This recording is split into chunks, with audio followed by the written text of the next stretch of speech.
Hey guys, welcome to the Creative Arena. So in this tutorial, I'm going to show you how to create this epic scroll to center animation on the Elementor page with using GSAP and ScrollTrigger plugin. Now, if you're using the Elementor free version or the pro version, you'll be able to achieve this easily by following step by step this tutorial. Now, at the end of this tutorial, this is what we're going to create. So if we refresh this page, we're going to have our text coming smoothly like that. And then when we start scrolling, this is what's going to happen. We see our image coming in. You can see when they come in, they grow when they get to the center, right? So when they're coming in, they're a little bit smaller. When they get to the center, they now grow. See them coming in smoothly like that. Okay. And then when you scroll back up, you have them going back. They shrink a little bit and then they just vanish like that. And then when you have them scroll down, you have them coming in and gradually growing and positioning themselves like that, as you can see. So this is a very wonderful animation you can use to bring sections to life in your design, and it is responsive on all devices. We can check it out on tablet. As you can see, your text coming in smoothly, and when you start scrolling, you have your images coming in smoothly, as you can see. And then when you scroll back up, you have them going back.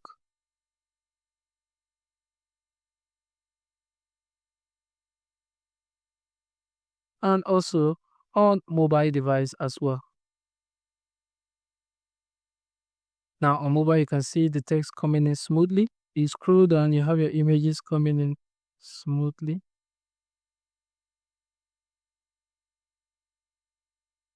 And when we scroll back up, you have them going back. So this is a very wonderful animation you can use to stylize your website and, make sections active and beautiful. So without further delay, let's dive in and get started.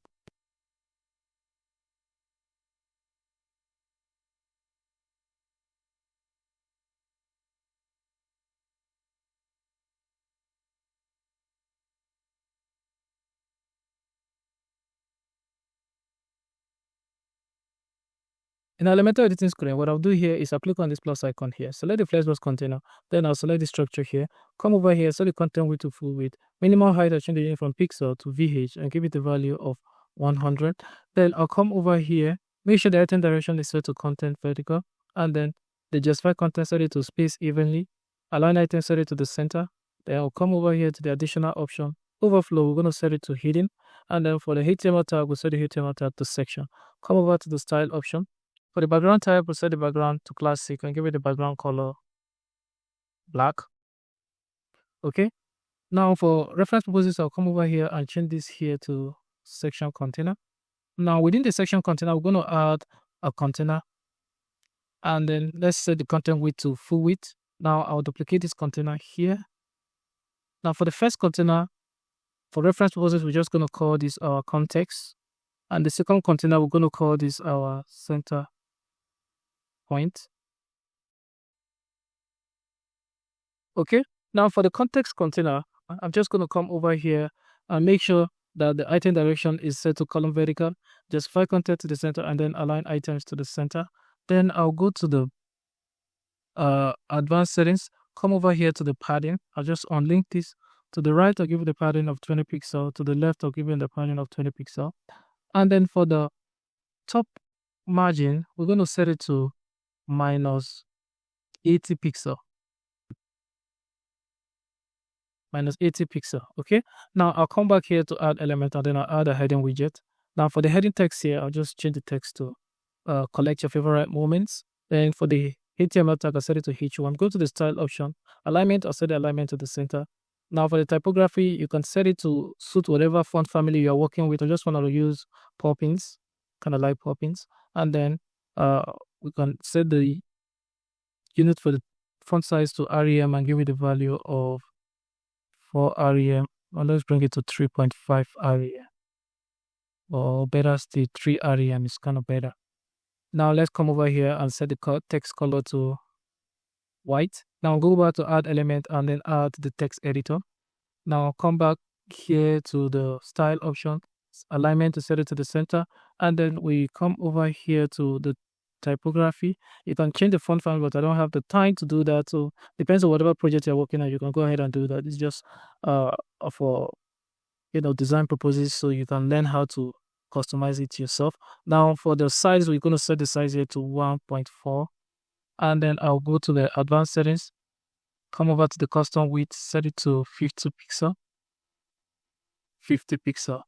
Let's go back here. This font size is kind of big. Let's reduce this to 1.2. Yeah, that looks better. Come over here to the text color and set it to white. Okay, so this looks better. This is what we have here. Okay, now the next thing I'm going to do here is I'm going to come over to the center point.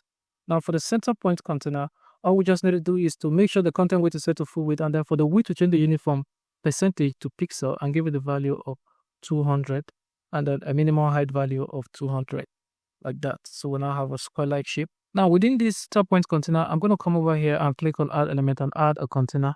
Now for reference purposes, I'm going to call this container img wrapper container. That is our image wrapper container.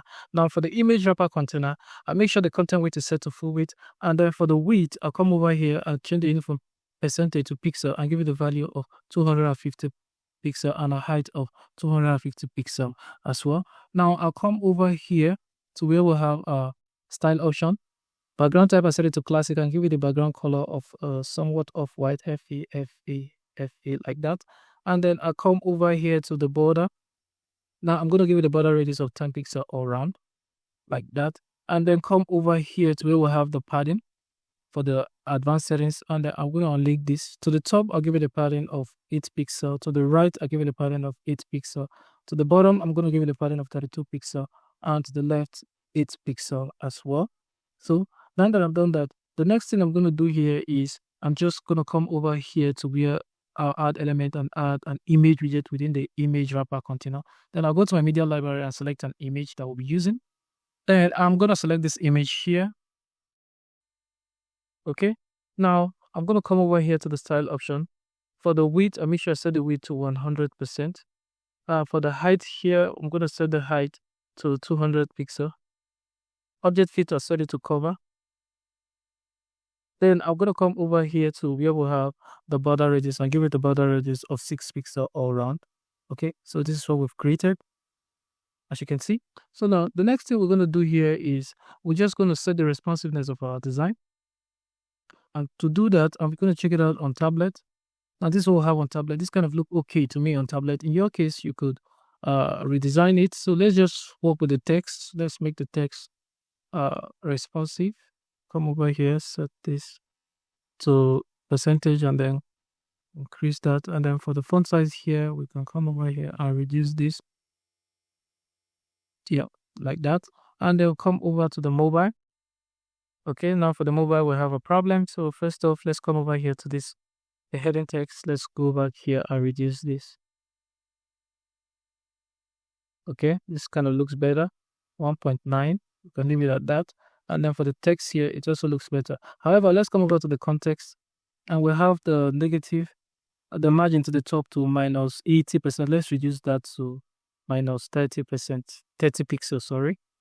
Minus 30 pixels to the top, like that. Okay, now let's come over here to this image and fix this. Now for the center point container, let's come over to the width. We're going to give the width to 150. And then come over here to the height. We're going to set the height to 150 as well. Now we're going to come over here to the image wrapper. I'm going to come over here to the image wrapper and then come over to the layout. For the width, we're going to set the width to 150. 150, and then the height, minimum height here, we'll set it to 150 as well. Now come over to the image. For the width, to still leave it at 100%. However, for the height, we're going to set the height to 100 pixel, like that.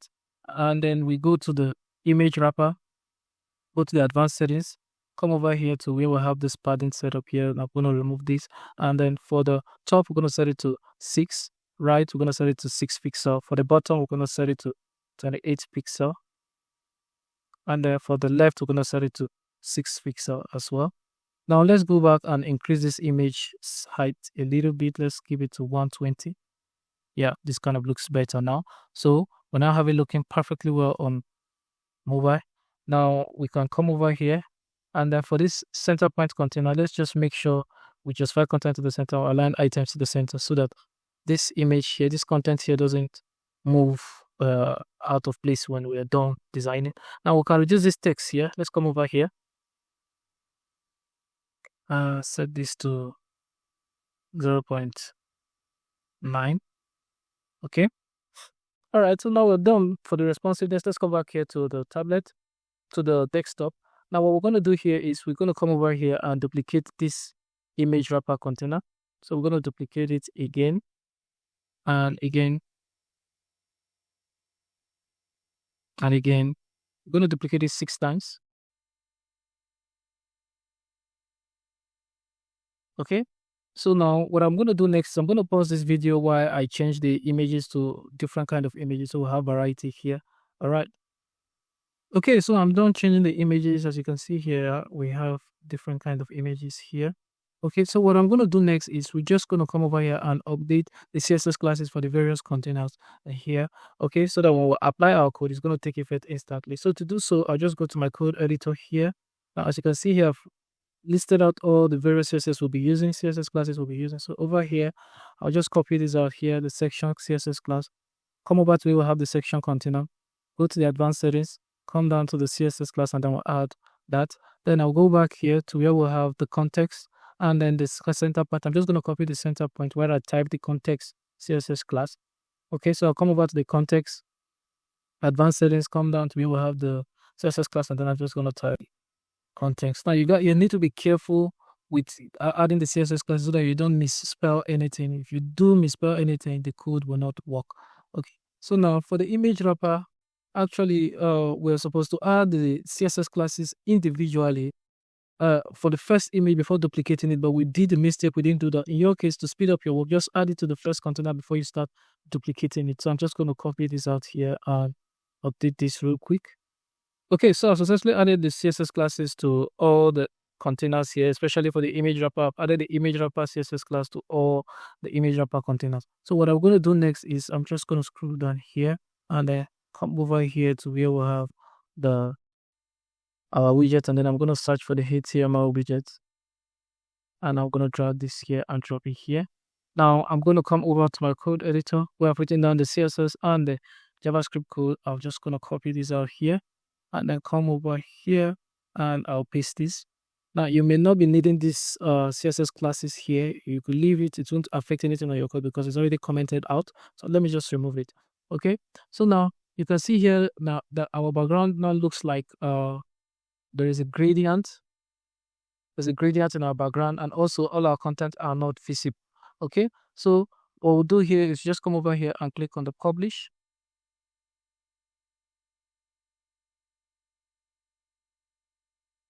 And then we'll click on preview changes to see what we've done.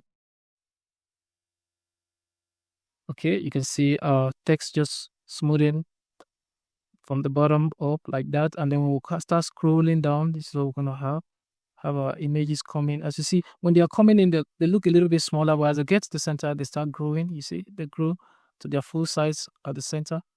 Okay, so this is a very wonderful effect. And when you scroll back, you have them going back as they came in like that.